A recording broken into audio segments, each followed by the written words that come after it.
Okay, today we're doing chapter 7. It's going to involve two different PowerPoints. First one is going to be the flow of food for service. So this is going to be the last step in the flow of food.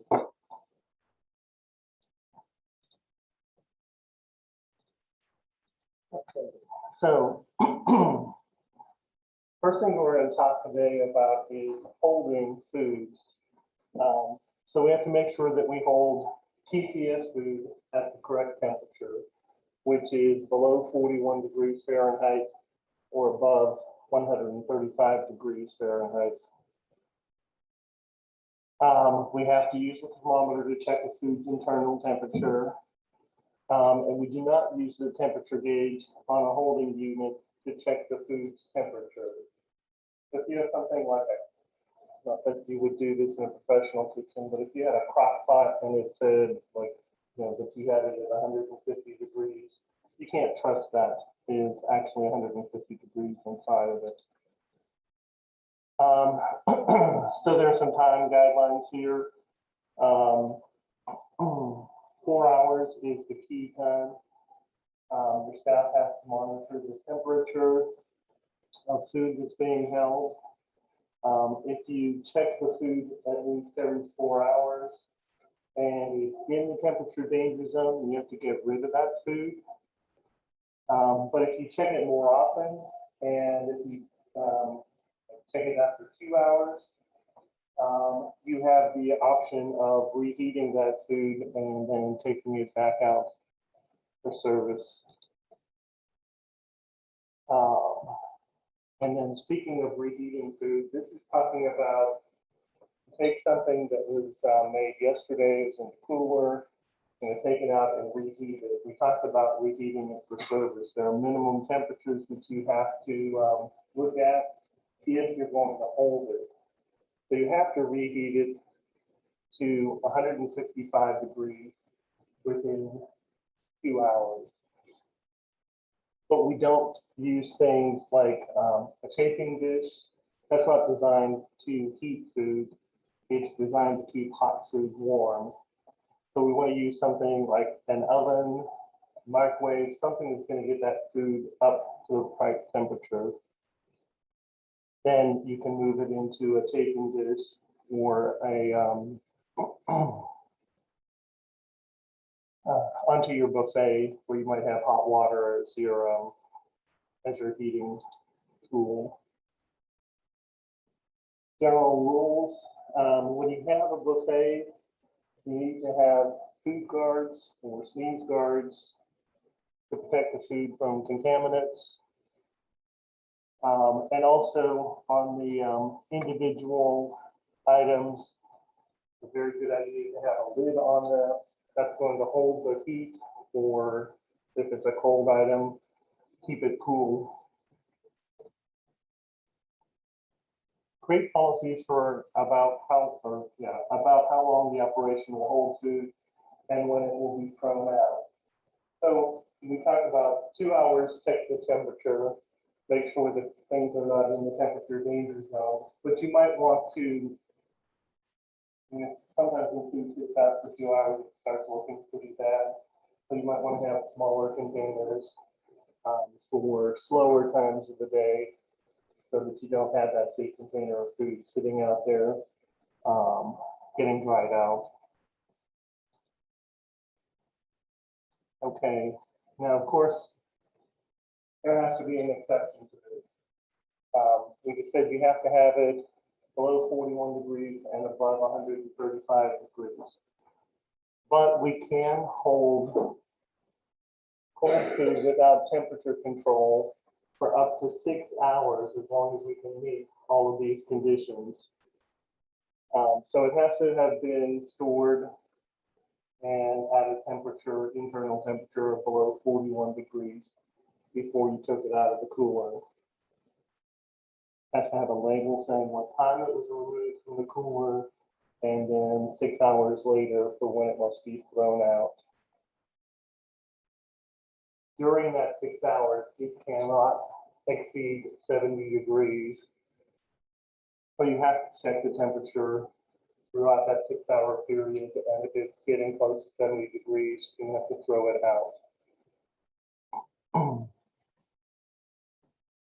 And then you have to sell it, serve it, or throw it out within that 6 hours. So on a day like today, I don't know what the high temperature is going to be. I think it's close to 80 degrees today. If we took food out at 9 o'clock this morning and put it out for a picnic, technically we would have from 9 o'clock to 3 o'clock to leave something like potato salad sitting out at regular temperature with nothing to keep it cold, as long as it didn't go above 70 degrees. Usually that's a very long time to have food sitting outside. But you're allowed to do it. Most professional people are going to have something there to help them keep it cold, even if it's like a bowl of rice that you're going to sit the potato salad into. You can also hold hot food without temperature control for up to 4 hours, as long as before you take it out of your holding box or wherever it's being stored, it's at least 135 degrees. So same kind of thing. Set up a picnic. You could have hot dogs and hamburgers that were cooked. You could have a pan of baked beans. As long as all of that food is above 135, you put it out. It doesn't matter what temperature it would go down to while it's sitting out in those 4 hours. The reason it's 4 hours instead of the 6 that we have for the cold food is that from 70 up to 125 is the super temperature danger zone, and bacteria grows more quickly. So we know when we take it out of temperature control, it's going to go down below 135. So we have to serve that food within 4 hours.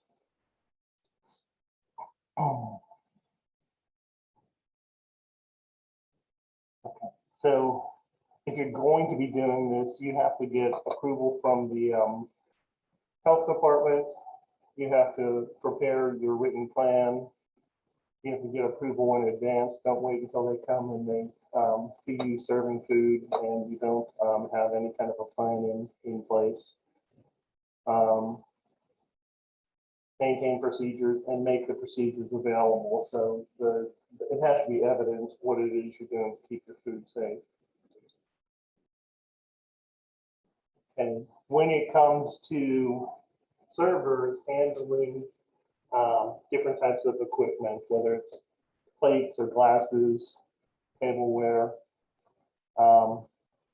serving any type of food, server needs to keep their hand off of the rim of the plate. And your thumb or fingers, you want to serve it like it shows at the top with your hand under the plate. You're carrying any type of glasses. There are specific racks for each type of glass.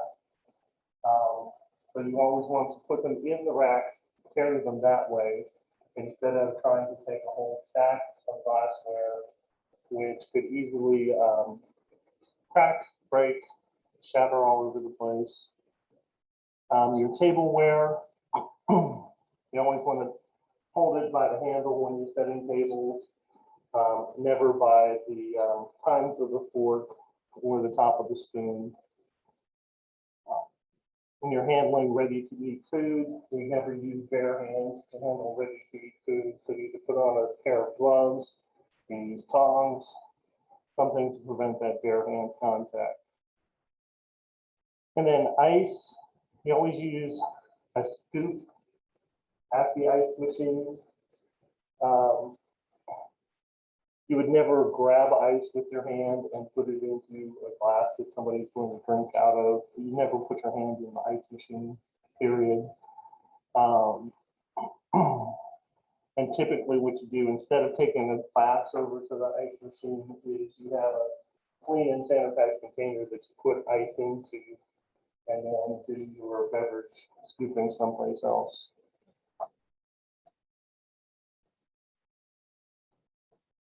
Another way to set tables is to wrap your silverware ahead of time. And a lot of restaurants that are more fine dining will have the tables preset before guests come in. So it's great if you have them wrapped up, you know, they're not going to be contaminated. If 3 people sit down at a table for 4, you can take that tableware up and you can reuse it as another table. But if you don't have it covered, you either remove it when the guests are seated, or you can leave it on the table, but it's got to be cleaned and sanitized just like everything else on the table. And things that we don't do: never reserve food returned by a guest. So if something comes to me, like I ordered a steak and they send me out pork chops, like this doesn't look like what I ordered, you can't take it off of my table and go, I'm sorry, my mistake, it's supposed to go over to your table. You can't take that food and give it to somebody else. Reserving uncovered condiments. So occasionally you'll be in a restaurant where instead of bottles of ketchup and mayonnaise and mustard, they'll have little bowls at the table. But that's a one-time use only. Use those bowls, and then when those guests leave, you throw that away. Same thing with bread in a bread basket. Even if the guest didn't open it or eat from it, you can't send it to another guest. And you cannot reuse plate garnishes. Technically, as a chef, you only want to put items on a plate that are edible. So things like the parsnip fruit is edible. You can eat that. What you can't do is, like, if I leave mine on the plate, I can't take it back in the kitchen, pull that parsnip fruit off, and put it on somebody else's plate. The only things that you can reserve could be like the portion control wrapped, things like ketchup, mayonnaise, salt and pepper that might be in the little packets, even creamers. Those things where you can easily tell if it's been opened or touched, or wrapped crackers or breadsticks. So if it comes wrapped up, can't be contaminated by a previous guest, then you can reserve it.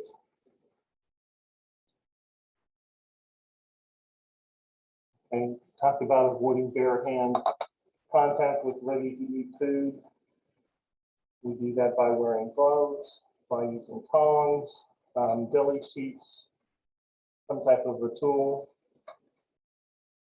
Whenever you're serving food, you always use clean, sanitized utensils, separate utensils for each food. You clean and sanitize those after each task. If it's something that's being done continuously, you would have to clean and sanitize them at least every 4 hours. So on, I worked at the Beau Rivage Casino. On holidays like Thanksgiving and Christmas and New Year's Day, we'd have a buffet that would go all day long. And the menu didn't change from when it started until it ended. So if there were an action station, like you'd have to make sure that every 4 hours, the utensils that were being used would be walked out with clean, sanitized utensils.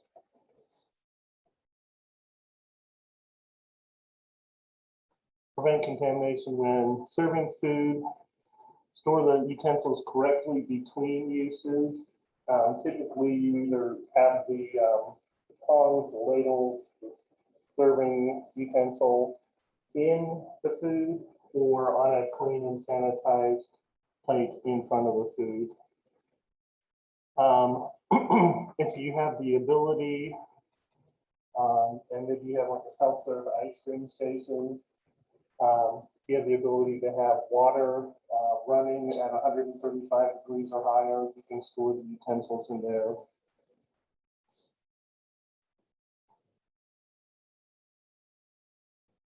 Okay, take-home containers to be refilled.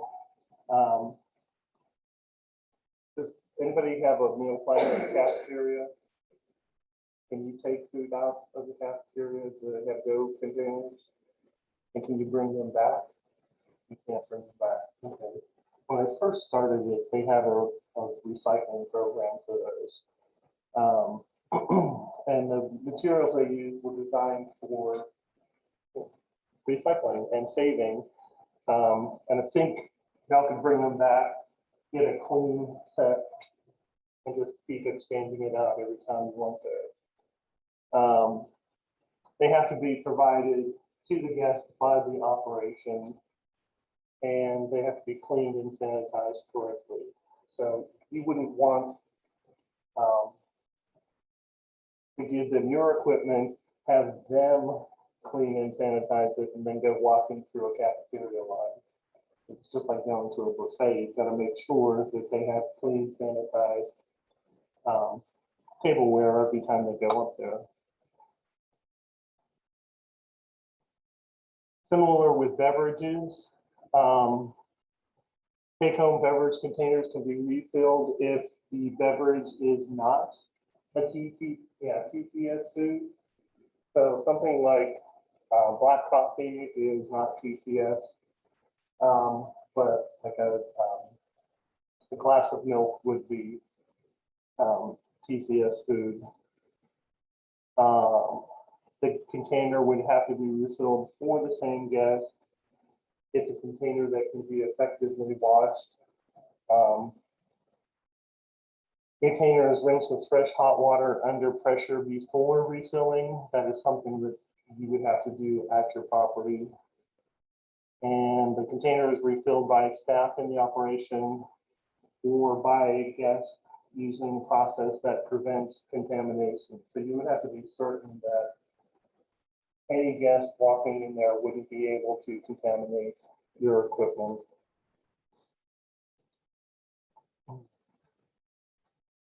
Self-service areas, sneeze guards we talked about. You can have display cases or food in packaging. You need to have labels on your self-service areas to identify the food items.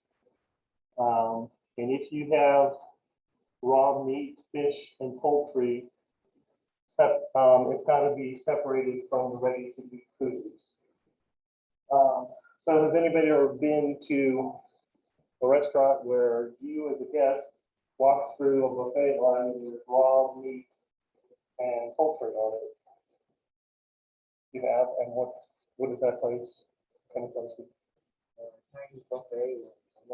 A Chinese buffet in Homewood. And then what happens to the food?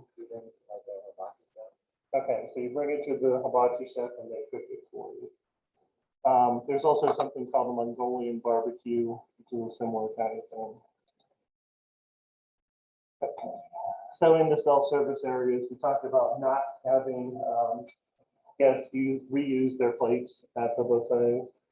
You want to make sure you have everything set with the proper utensil.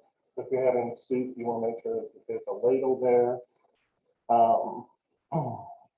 And then we talked about this before. If you have ice that you're keeping food cold with, you have to throw away your leftover ice from that area. It can't be used in another recipe. If we have bulk food in self-service areas, make sure that the label for it is in a plain view for the guest. Include manufacturer or processor label provided with the food, or you can have a sign nearby that guests can read.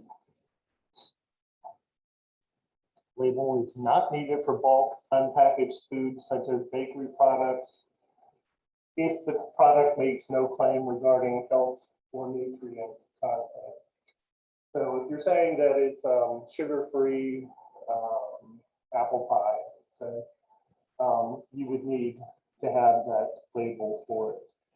Or if it's low fat, some type of an item, you would have to have that labeled as well. You also don't have to label it if there are no local laws saying that you have to label it. So you have to check with your local regulatory authority. If the food is manufactured or prepared on the premises. So if you are cooking it in your own kitchen on site and it's not going anywhere else, technically it doesn't have to be labeled. Or if it's manufactured or prepared at another operation or processing plant owned by the same person. So, y'all familiar with Spar's restaurant? Okay, they have several locations in South Louisiana, and they're also affiliated with some other restaurants that are not named Spar's. They own the Molten Burger over on Canal, if you've ever been there. But they also use that facility to prepare foods for other units in their other properties under the Spar's name. So if they were putting something into those restaurants that were being bulk unpackaged food, then they wouldn't have to label it because it's made by their own company. Okay. Off-site service. Oftentimes you'll go cater a function that's not in your restaurant. You want to make sure that we use insulated food grade containers, and this this unit is made by a company called Cambro. So we refer to these things as Cambros. It's like a big thermos that's designed to hold hotel pans and half sheet pans. And these things are designed to keep the food in place. They should not tip over while you're transporting, and it will keep the food from contaminating other food in the same container. So you would put your hot food into hot food containers, which is just however you decide you're going to use it, if it's going to be a hot food container or a cold food. You put all your hot food together and then put all your cold food together. It'll act like a thermos and keep it hot or cold. All of that food has to be labeled. Also, when you're transporting the food, your delivery vehicles need to be clean inside. You want to check internal food temperatures before you pack it up to go out. And then you want to have thermometers off-site so you can check the temperatures there. You also want to practice good personal hygiene. If you are taking raw meat, seafood, and poultry, then you want to keep that stored from other ready-to-eat items. Wherever you go catering, you need to make sure that they do have a source of safe water for cooking, dishwashing, and hand washing. I'm sure you've all seen, if you come through the student entrance in the back of the building, there is a barbecue trailer that we have, and it's equipped with water tanks and a hot water heater and a generator. It's got a cooler inside of it, got hand sink inside and a hand sink outside. So it needs all of those things. And if we were going to take it somewhere, we would make sure that we took trash containers, so we would have a way to dispose of our trash.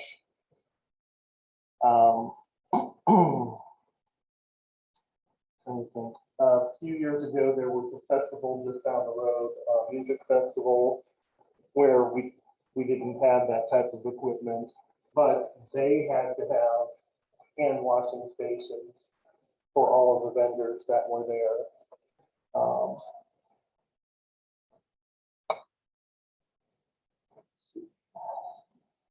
Insulated containers to hold TCS food, wrap raw meat and store it on ice. So you can put those kind of things in a ice chest. deliver your dairy products in a refrigerated vehicle or on ice. Serve cold food in containers on ice or in chilled containers. And then we have the option that we discussed earlier for holding the food without temperature control. And the cold food, we said how many hours we could hold it? 6 hours without temperature control. Provide customers with directions for handling leftovers. So if they're buying something they can't eat at all, or if they just want to take it home with them, you have to let them know. Like, don't let it sit in your car all day long while you're listening to music and then take it home, stick it in the fridge and eat it tomorrow. That would be very bad. Temporary units need to be constructed so they keep out dirt and pests. You have to apply your food safety rules to food prep. So cleaning, sanitizing, temperature control, all of that is very important. Just make sure you have clean water available for cleaning and hand washing. And then you would use disposable single-use items instead of taking your own plates that you would have to then drag back. Mobile units, sanitation requirements vary depending on the product that you're going to be serving. Same food safety rules apply to permanent and mobile kitchens. You may need a special permit or license in order to use a mobile unit. Vending with food. Has anybody ever seen TTS food in a vending machine?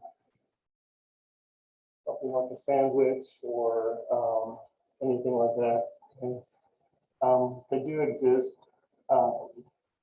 You have to check the shelf life of the product every day, make sure that things haven't gone past their expiration date. You have to make sure that the unit that's holding the food is at the correct temperature, so that the food isn't in the temperature danger zone. TCS food needs to be dispensed in its original container. So if you want to do something like a yogurt parfait or something, you'd have to put the components into a little set. So you could have your little carton of yogurt that's not opened up and a little bit of granola or whatever is going to go with it, maybe some fresh fruit. And all of that could be stored together in one unit that's going to come out of the machine. Fresh fruit that has edible peels need to be washed and wrapped before putting in the machine. So you wouldn't have to do that with bananas or oranges, but apples, grapes, that type of thing, you would have to wash and wrap. Okay. So that's the service.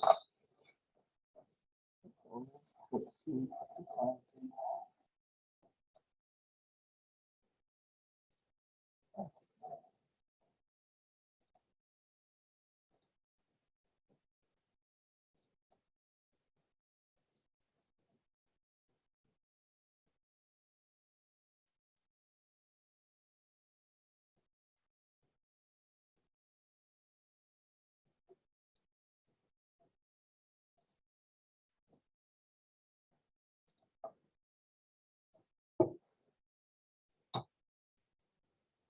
Okay.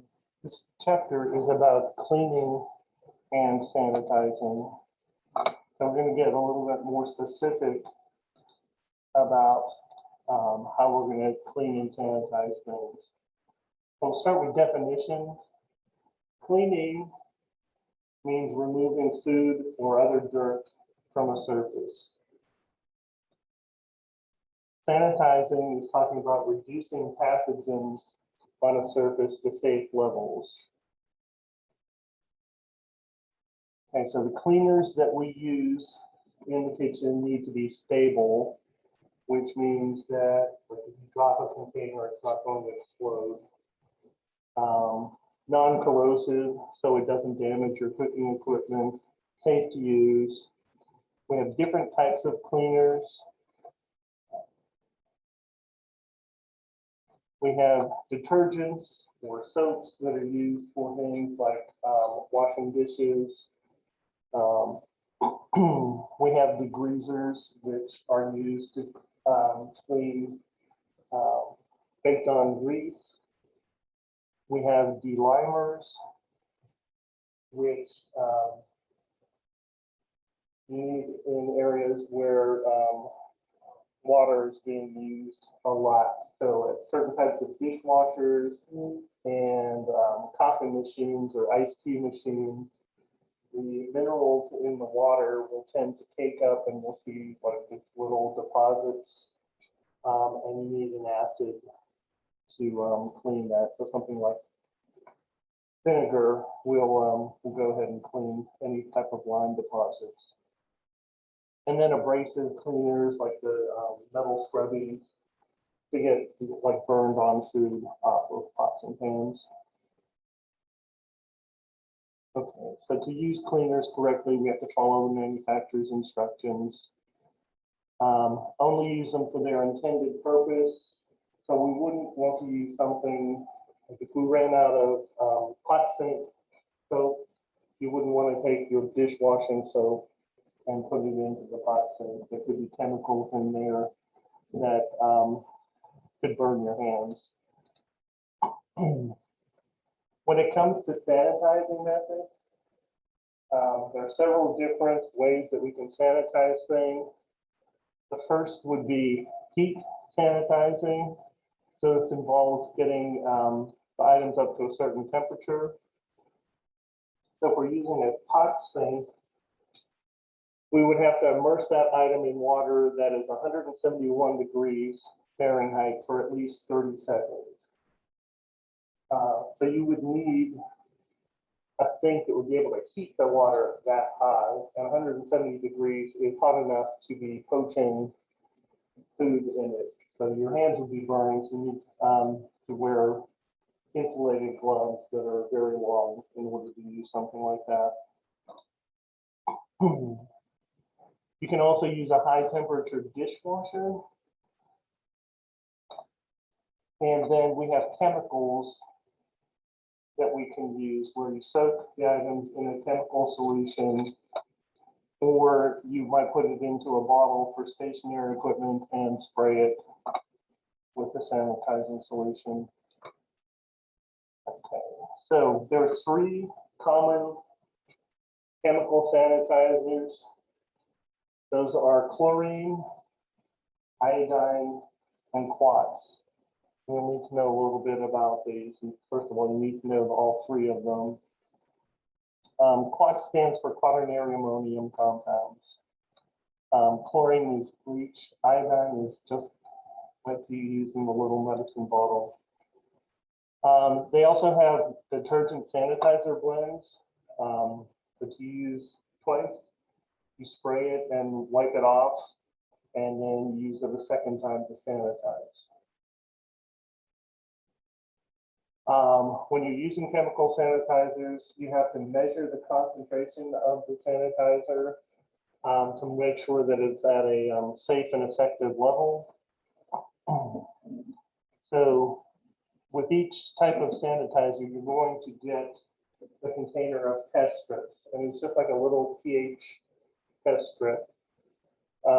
This one is for chlorine, which measures it on the black and white gray scale. And the goal is to have the test strip fall somewhere between this color and this color. So it would be like right in the center of those. So do you think that this is darker than the second? It doesn't look like it, and so we would probably have to add more bleach to that concentration. So if it has too little of the sanitizer chemical in it, then it's not going to be effective. Too much sanitizer can leave a residue on your plates, your dishware, your pots and pans, and then that could make people sick. So you have to do this all the time. Keep measuring your sanitizer strength. We use a test kit. we use two different sanitizers here. In the mechanical dishwashers, we use the chlorine, and in the pot sinks, we use the quats. The quats go on a color scale from yellow to blue and kind of a medium green, again, right in the center of the card. So you got to make sure these kits are always available, and not only that the employees can easily access them, but they actually use them. I can guarantee you when the health department comes in, they're going to use them, they're going to look for them. Check concentrations often, maybe at least once an hour, depending on how heavy you're using the solution. Change the solution anytime it becomes dirty or the concentration is too low.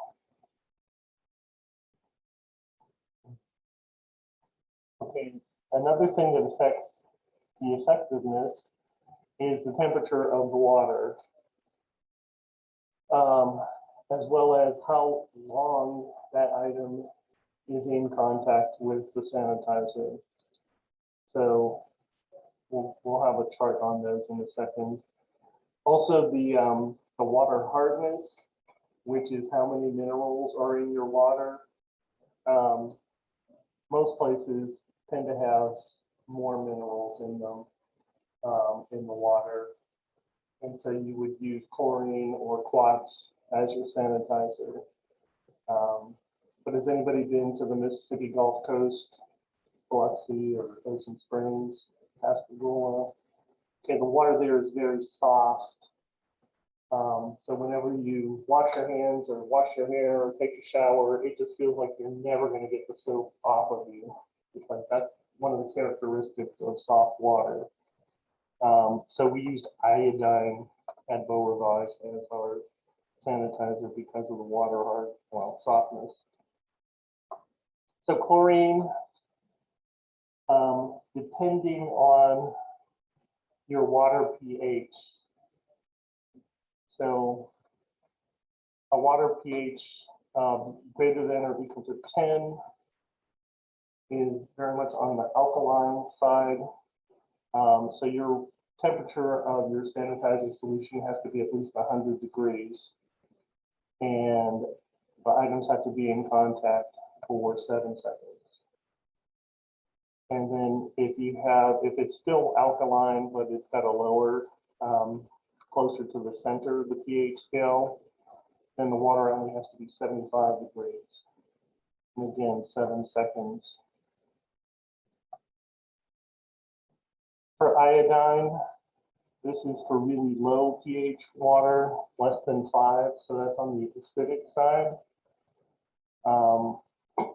Water temperature needs to be 68 degrees, and it has to stay in contact with the items for at least 30 seconds. And then that water temperature is really important because what happens, especially with iodine, to use hot water, the iodine evaporates, which weakens the concentration, and then it also condenses on your walls, which stains your walls. So that's important to watch. For quats, 75 degrees is the temperature that you're using. The manufacturer, typically in your restaurant, like the pot sinks were installed here by a company called AutoCore, and they have all of their systems in place to dispense their soap and sanitizer into the pot sinks. So they recommended the quats as a sanitizer to use here. And quats also need to be in contact with the items for at least 30 seconds. So for bleach, it's 7 seconds, and for the other two, iodine and quats, it's 30 seconds.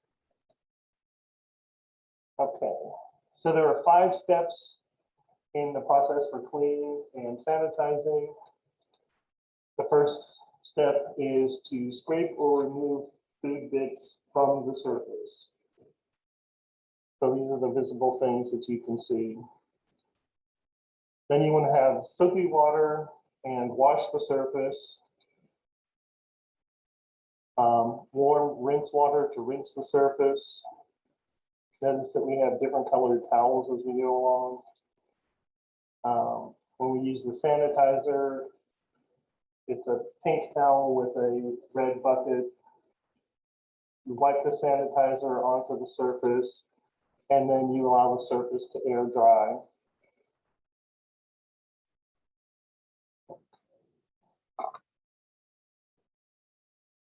So when do we clean our food contact surfaces?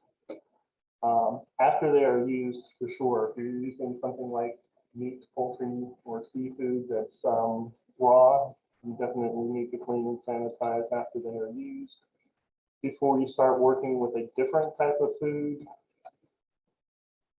after handling different raw TCS fruits and vegetables, so if you're cutting melons and then you're going to switch to cutting tomatoes, you have to clean and sanitize in between those. Anytime a task was interrupted and the items may have been contaminated, so something happens that you have to leave the kitchen if there's a fire alarm that goes off and you're out of the kitchen for 10 minutes or so, you have to come back and clean and sanitize. Also, after 4 hours, if the items are in constant use. So if you have somebody doing the same job for their whole shift, when they take a break, they have to have everything cleaned and sanitized. For cleaning stationary equipment, general steps for doing this. Number one, unplug the equipment. The last thing you want is one of these things to turn on while you're trying to clean it. Take off the removable parts. So like this is a deli slicer. So there's lots of parts on it that come off. The blade stays on the machine. Anything that's removable, you can take it either to the pot sink or run it through a dishwasher if you're allowed to do that. Scrape or remove food from the equipment surfaces, the stationary parts of the machine. You're going to wash the surfaces, rinse them with clean water, and then sanitize them. And depending on the machine, you may need to use like a spray sanitizer to make sure that you're getting sanitizer in all of the parts. Make sure the sanitizer comes in contact with each surface. Allow all those surfaces to air dry. And then you're going to put the unit back together. And usually they tell you to cover it up if it's not something that you use on a regular basis. Other types of in-place equipment. The ice cream dispensers on a buffet, they have to be cleaned and sanitized every day unless otherwise indicated by the manufacturer. So some of them are designed so they don't absolutely have to be cleaned every day. Okay, so when you're using a machine to dishwash, we can use either the high temperature method for sanitizing or the chemical. So if we're using hot water, it has to be at least 180 degrees Fahrenheit in a mechanical dishwasher. But for a stationary rack, single temperature machine, it's 165 degrees. So we have both kinds of these machines here. If we were relying on hot water, the under-counter machines that we have that run a quick 2-minute cycle would have to go to 165 degrees. But the machine that runs on a conveyor belt for large amounts of dishes and glassware that we have in the restaurant, it would have to reach 180 degrees. But we don't do that. We use the chemical, and so we have chlorine in both of those machines. Those clean and sanitize at much lower temperatures, and then you have to follow the guidelines by the manufacturer. When you are using a dishwasher, just like everything else, you got to make sure that that machine itself is clean. Scrape your items or rinse them off before you put them into the dishwasher. Use the correct dish racks.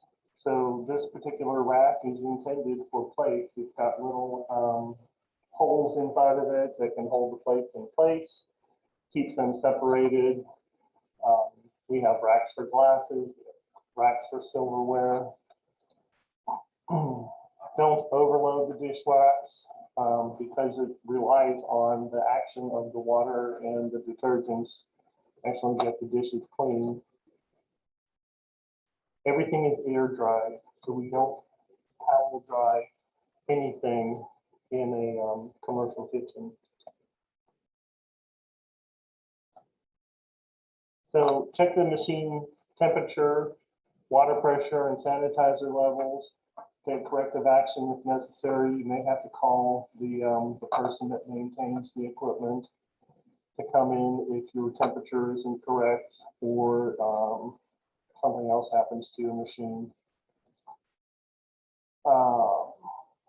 If you're using the high temperature machines, you want to make sure that you use the appropriate thermometer to check the water, because this would be a maximum registering thermometer. We talked about that way back when we talked about thermometers. When we are setting up a 3-compartment sink, which is the way that we use a pot sink. We always have 3 compartments in it. You should have a drain board on each side, the dirty side and the clean side. So you clean and sanitize everything before you start washing your dishes. Fill the first sink with detergent and water that is at least 110 degrees, and that will feel hot to you. It shouldn't be so hot that it burns you, but it has to be hot. Second sink is your rinse sink. Warm water is more effective at rinsing than cold water. So it should, I like to keep it at 110, but it should definitely be warm water. The third sink is your water and sanitizer, and that's going to depend on which type of sanitizer, what temperature you're going to be using. You want to make sure that you have a clock with a second hand at the pot sink. Why would you want that? Okay, so that'll help you determine how long the items are in the sanitizer solution. Okay, so they're going to ask 2 different questions. This is how to set up a 3-compartment sink, and then this is how to actually wash dishes in a 3-compartment sink. So be sure of what they're asking. So our steps for cleaning and sanitizing, once we have that sink set up, look like the cleaning the surface. We scrape off the excess items or rinse them off. We wash the items in the first sink. We're going to rinse in the second sink, sanitize them in the third sink, and then air dry the items on our drain board by the sanitizer sink. So we turn things upside down so that the water drains out of them. Okay, so here's a drawing of a 3-compartment sink. And there are several things that are wrong with this. Can anybody tell me one?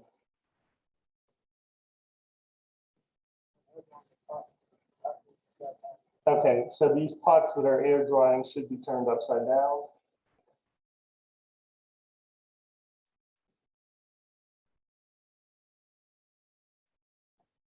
You can see here there's soap on the surface of the rinse sink and the sanitizer sink. That would be bad.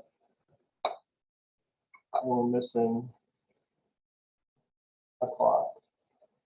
So those are those things that we're missing and are incorrect. I'm gonna go ahead and stop here and we'll pick up, we're just almost over, but we'll pick that up on Monday on slide 22.